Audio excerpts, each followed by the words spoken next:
Assalamualaikum warahmatullahi wabarakatuh.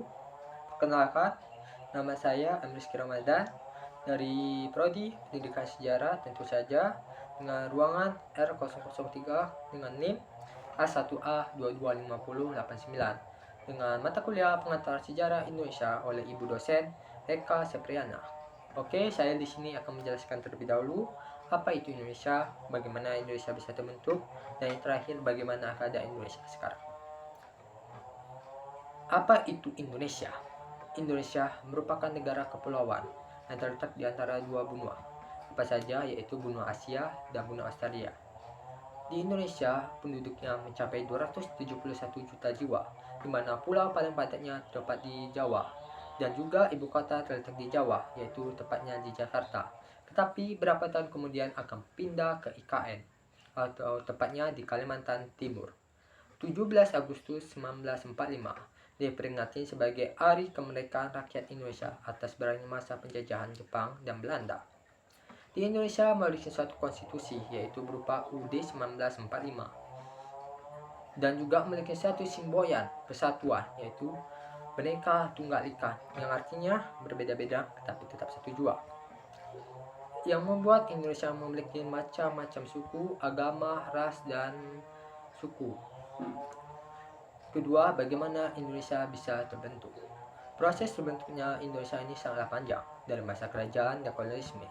Dulu, Indonesia ini terdiri dari banyak kerajaan, seperti Majapahit, Sriwijaya, dan lain-lain, sehingga berakhir cepat, dan diganti dengan masa kolonialisme. Pada masa kolonialisme inilah, Indonesia kedatangan suatu kaum, yaitu kaum dari Barat. Contohnya saja seperti Portugis, Spanyol, Inggris, Belanda, dan Jepang. Masa penjajahan yang paling lama yaitu terjadi di masa penjajahan Belanda yang mencapai 350 tahun menurut suatu buku. Dan masa paling singkat yaitu Jepang, yaitu 3,5 tahun.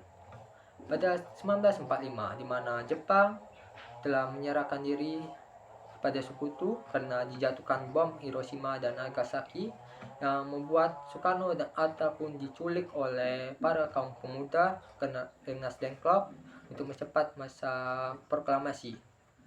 Tepatnya pada tanggal 17 Agustus 1945, Soekarno dan Muhammad Hatta pun membacakan proklamasi Indonesia yang memberitahukan kepada dunia bahwa Indonesia telah merdekakan diri dari penjajah.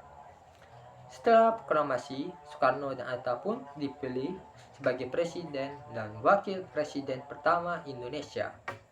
Setelah proklamasi Indonesia, di Indonesia banyak terjadi masalah. Contoh saja seperti agresi militer 2, dan peristiwa 30 SPKI, dan yang terakhir reformasi. Dan banyak peristiwa yang lainnya yang banyak terjadi di Indonesia pada masa itu. Sehingga berakhirlah. Ketiga, bagaimana keadaan Indonesia sekarang? Menurut saya, pandangan saya, keadaan Indonesia sekarang ini terjadi satu hal masalahnya, yaitu korupsi. Korupsi di Indonesia sangat merajalela, dari kaum bawah sampai kaum atas, di mana setiap tahun tingkat korupsi meningkat tajam. Yang dulu cuma sampai M, sekarang triliunan. Kedua, yaitu masalah pendidikan. Menurut saya, pendidikan di Indonesia ini kurang diperhatikan karena dianggap sebagai beban negara. Contohnya aja seperti guru yang tidak digaji rakyat yang mencapai 250.000 per bulan, tidak makan gitu. Kedua, yaitu pengangguran dan sosial. Di Indonesia dulu dijanjikan membuat 19 juta lapangan kerja, tapi sampai saat ini tidak ada lapangan kerja yang buka. Sehingga banyak terjadi masalah sosial di lingkungan masyarakat seperti tindakan pencurian, pembegalan, dan lain-lain. Dan ketiga, pembangunan yang tidak merata di Indonesia. Pembangunan di Indonesia ini sangat-sangat tidak merata karena satu hal, yaitu hanya fokus di Pulau Jawa. Contoh aja di Jambi. Di sini belum ada rel kereta api dan banyak hal yang masih belum bagus seperti jalan dan lain-lainnya.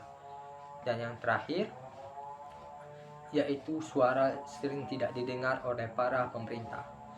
Di Indonesia, suara rakyat ini cuma diperlukan setiap 5 tahun sekali. dan setelah itu tidak diperlukan lagi, sehingga pemerintah tidak mendengar rakyat Indonesia menyuruhkan suaranya. Sekian, terima kasih.